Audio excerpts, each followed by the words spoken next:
Whew, it is absolutely freezing today in New York City. I'm actually in Queens, New York right now, in my old stomping grounds back for the holidays.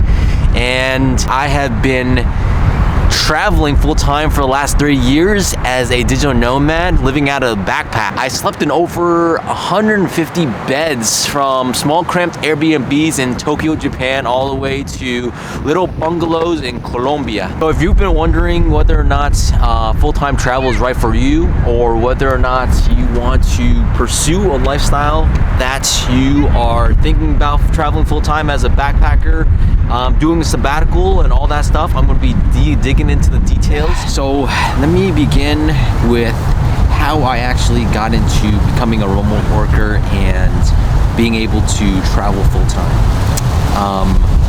I was transitioned from a different career.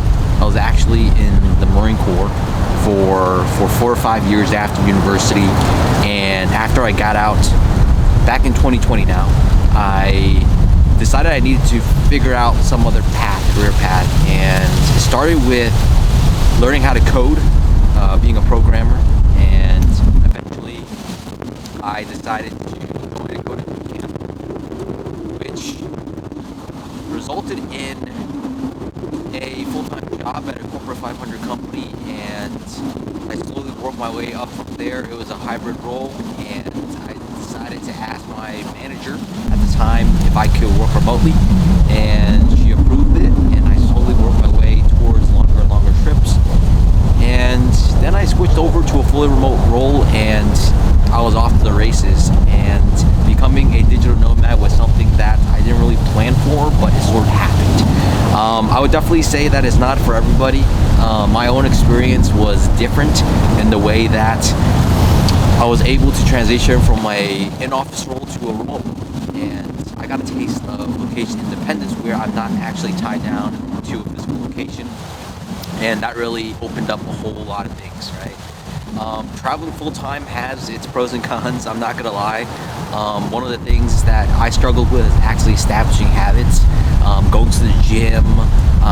When you're in these places only for like a couple weeks, maybe 2 weeks, a month at best, it's hard to get into the habits, right? So that's one of the things that is different for myself.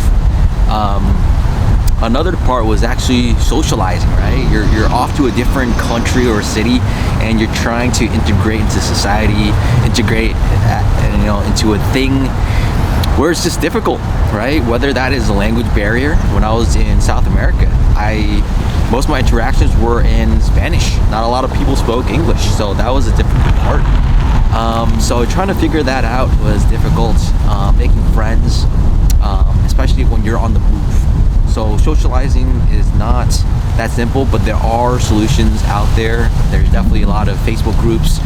There's a lot of meetups for language exchanges, which I personally enjoyed a lot, and that's how I learned Spanish. Definitely not fluent, but I could hold my own now to have some basic conversations.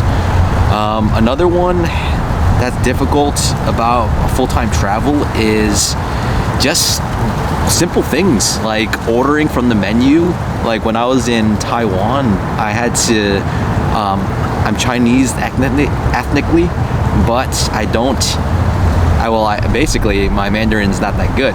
So speaking Mandarin and having to order from the menu and making conversations and just simple things like ordering condiments for a sandwich, right? So just trying to figure out what words to say, trying to figure out grocery stores and different systems of like, okay, this metro is different from the New York City subway, right? So there's a lot to it, and all of that is mentally taxing in a way that you have to not only balance that, but like a full-time job, right? You're working full-time, 9 to 5. If the hours are switched up, that's going to make it a lot harder.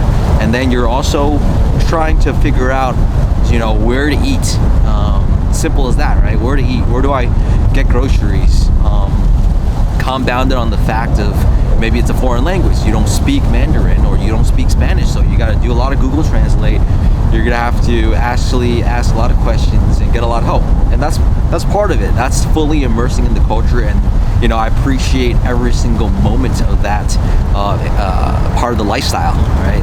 It's definitely a lifestyle that is difficult in the sense that, you know, it requires a lot of adaptability. It requires a lot of growth in your own part, because you can live in an expat or immigrant bubble where you're only interacting with other foreigners, or you're immersing and getting to know the locals, learning the local language, learning about the culture, and going a lot deeper, right? So I think at the end of the day, it's gonna be varying to different people. The lifestyle is definitely unbeatable. You can learn so much about yourself and the way that you want to live, whether you want to live in a city part-time or you want to live in a city long-term, whether or not you like the cold weather, whether or not you like warm weather, or somewhere in between, right? In Bogota, Colombia, the temperature is mild. It's up almost 4,000 meters up in the mountains, and so yeah, that's different from living somewhere in Southeast Asia, like Bangkok, where it's a big metropolitan city. Another thing is actually expenses. I do live in New York City, but I've been traveling full time for now 3 years, and I jump around different cities, 1 month here, 2 weeks there, and I try to have a routine if I'm staying in places longer. But overall expenses is actually a lot lower, especially if you're coming from a high cost of living city like New York City or Los Angeles or San Francisco, or even a lot of cities in the West. You can find yourself living in, traveling full time in South America or Southeast Asia or even East Asia. The prices are a lot cheaper because we're so lucky that we have a strong currency, right? You can call it geo arbitrage, you can call it the purchasing power of the currency that you're from the country that you're from.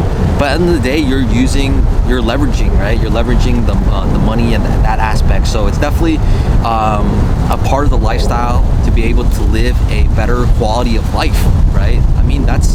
I think that's why a lot of people retire to a different country from where they're from, because it's a lot more affordable. You're getting a higher quality of life and you're immersing in a different culture, which keeps life exciting. And my expenses were actually lower than if I am living here full time in New York City.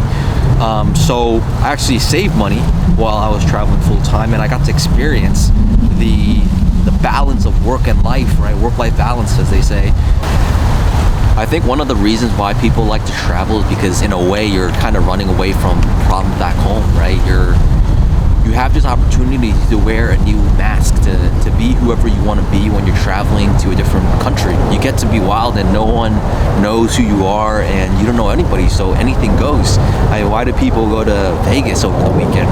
Why do they go and spend $1,000 to party and live a life over on vacation in a foreign country, and somewhere maybe in Europe or maybe in Australia or even Eastern Europe? Because you get a fresh start, no one knows you, you basically get to do anything you want within reason, right? But wherever you go, there you are. And that is so true. Even living 3 years full-time abroad, I mean, any of the problems that you have back home, you know, it's not like you're leaving it there. It's still being brought with you to the foreign country, right? To the place that you're traveling to. So if you think that you're gonna go gallivant around the world and all your problems are gonna be non-existent, in a way you're gonna have more problems, new problems. So you're choosing a new set of problems, and I do agree that you do get like a quote-unquote fresh start. But at the end of the day, don't try to travel full-time because you're trying to run away from some problems. You're gonna have to work on them eventually.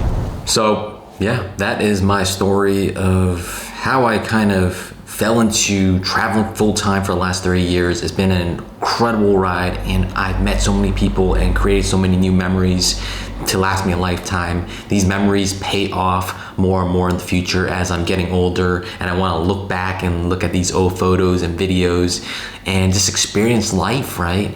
And to do it at a certain age when you're in your 20s and 30s and 40s is so much different than when you're down the road in the 50s and 60s and you have more responsibilities and you're limited by your body and just the old wear and tear. Full-time traveling is rough. It definitely requires a certain a love of traveling and to experience and to always learn things, right? A curiosity of the world and to explore and to grow. But I think most people will find an in-between For the folks that want to move towards becoming a digital nomad, to become a remote worker, and to unlock a new level of freedom, it definitely requires a lot more than you think, and allows you to really grow into the person that you really want to become. And I think that has happened for myself, and I still am excited for the next few years of my life and to see which direction I'll take. I'm not even sure, to be honest, but that is part of the journey. And yeah, that's really it. Thanks for watching, and make sure to like and subscribe for more.